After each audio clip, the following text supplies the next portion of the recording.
kita fokus pada usaha apa sih yang cocok pada saat momen-momen Hari Raya Idul Adha. Oke, kembali lagi bersama saya Asnawi di channel Asnawi Pandanwangi.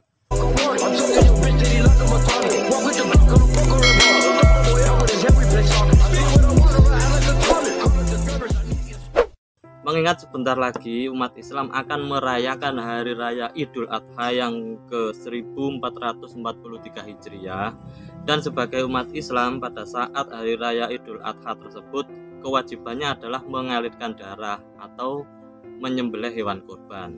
Nah, pada saat penyembelihan hewan kurban, tentu orang-orang di sekitar tersebut, di sekitar masjid tersebut akan mendapatkan daging, entah itu daging sapi ataupun daging kambing. Terlepas pada masalah yang sekarang ini banyak penyakit yang menular, yaitu mulut dan kuku, itu untuk sementara kita kesampingkan. Yang penting kita fokus pada usaha apa sih yang cocok pada saat momen-momen Hari Raya Idul Adha. Nah, jadi pada saat jamaah atau warga sekitar itu mendapatkan pembagian daging sapi ataupun daging kambing, kebanyakan di antara mereka itu banyak yang digunakan untuk masak sate. Nah, kita sebagai orang yang melihat momen seperti itu sebagai wirausaha, tempat ladang untuk mendapatkan uang, kira-kira apa sih kebutuhan mereka pada saat mereka itu ingin masak daging ini digunakan untuk dimasak menjadi sate. Di video kali ini saya akan memberikan tips kepada kalian yang ingin wirausaha, kira-kira apa sih yang perlu kita jual pada saat momen Idul Adha. Oke, sebelum lanjut videonya, buat teman-teman yang belum subscribe channel ini, silahkan subscribe dulu biar saya lebih bersemangat memberikan konten-konten yang bermanfaat. Oke, kembali lagi kita bahas masalah tips apa sih yang bisa kita jual pada saat momen perayaan Hari Raya Idul Adha kurban, yang daging itu kebanyakan orang dimasak untuk sate. Oke, yang pertama yang perlu kita jual adalah sunduk sate, teman-teman. Jadi sunduk sate ini kalau belinya satu pak ini kulaknya itu 10.000, kulak 10.000, kemudian kita jual ke orang itu 12.000. Tapi karena ini momennya itu Idul Adha, jadi biasanya orang-orang itu belinya tidak semua satu pak ini, biasanya terlalu banyak. Biasanya kalau beli cukup 2.000, 4.000, 5.000 dan sebagainya. Bagaimana kalau kita satu pak ini kemudian dijual harga 1.000? Yaitu caranya dengan kita ecer.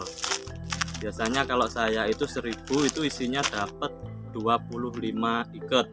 Kalau biasanya semuanya itu diikat, dijadikan iketan, diikat semuanya, jadi dijual 1.000-an itu kurang lebih jadi 15 ikat.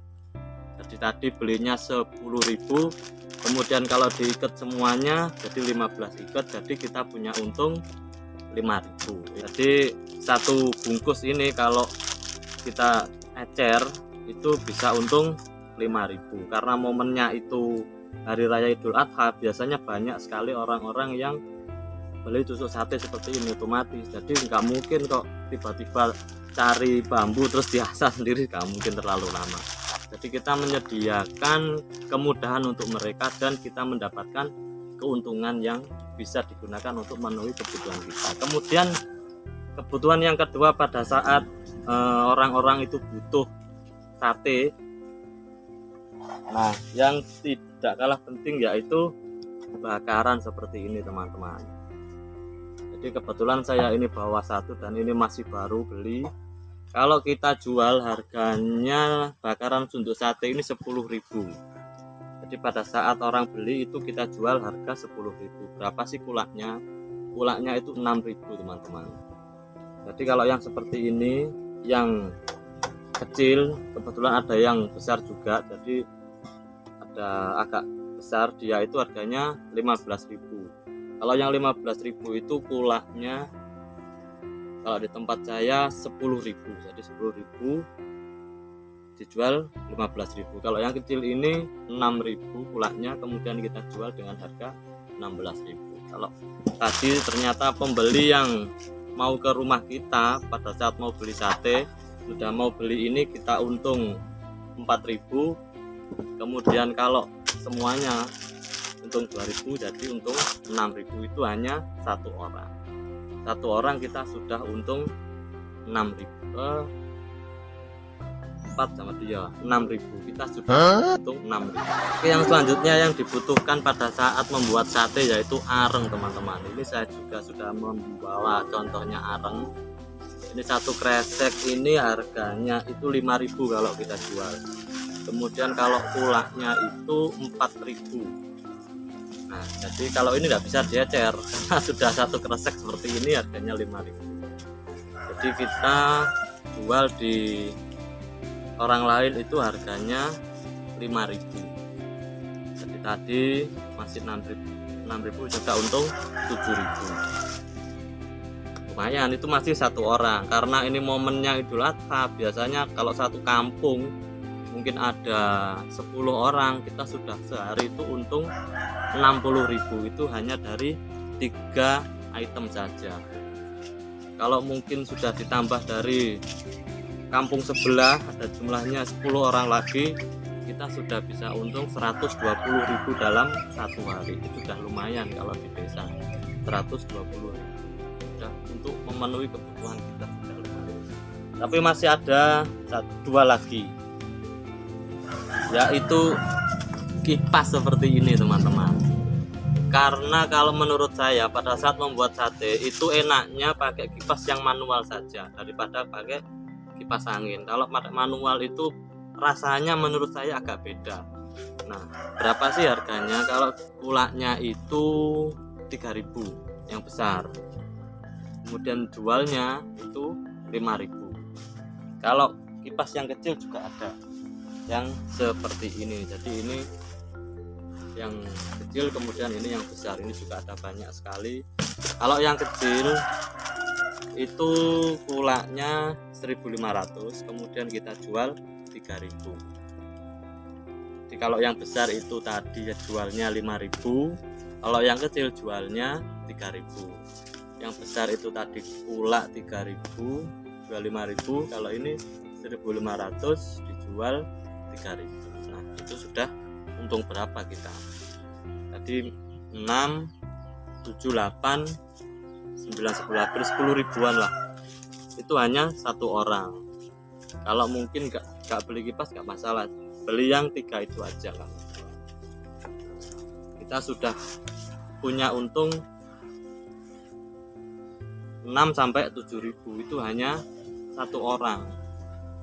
Kemudian yang tidak kalah pentingnya pada saat perayaan Hari Raya Idul Adha itu banyak yang menyalakan arengnya ini biasanya kesulitan. Nah, kita bisa siasati dengan ulak minyak tanah. Kita juga jual minyak tanah. Di tempat saya ini juga ada minyak tanah karena kebetulan saya tidak bawa. Jadi untuk minyak tanah itu harganya sekarang dijual 14.000. Kita kulaknya itu 9.000 lah kalau nggak salah. Jadi kalau 1 liter kita bisa untung 9.000, 5.000. Kita bisa untung 1 liter itu 5.000. Nah, kalau dari ini tadi sudah untung 6.000, kemudian 7.000, anggaplah 7.000, kemudian ditambah 5, 13.000. Satu orang kita ambil untung 13.000. Kalau ada 10 orang yang beli di rumah kita, tentunya kita bisa untung 130.000. Itu gampangannya lah, hitung-hitungan yang awal. Enaknya kalau kita jualan yang seperti ini, itu kebetulan karena juga barangnya nggak busuk, sampai kapanpun juga bentuknya juga seperti ini. Mungkin kalau yang agak lama bisa berubah bentuk satenya ini. Biasanya dia itu agak berdebu, apa namanya, kayak kalau di tempat saya sih ngarani ku rusuh, agak kotor lah, agak kotor. Oke, itu saja tips dari saya, wirausaha yang bisa kita lakukan di rumah dengan santai pada saat momen perayaan Hari Raya Idul Adha. Buat teman-teman yang merasa terbantu, kira-kira usaha apa sih yang cocok pada saat Hari Raya Idul Adha? Nah, mungkin teman-teman bisa mencobanya di rumah. Kalau ternyata teman-teman itu kesulitan menemukan tempat kulaan, kalian bisa menghubungi saya di kolom komentar.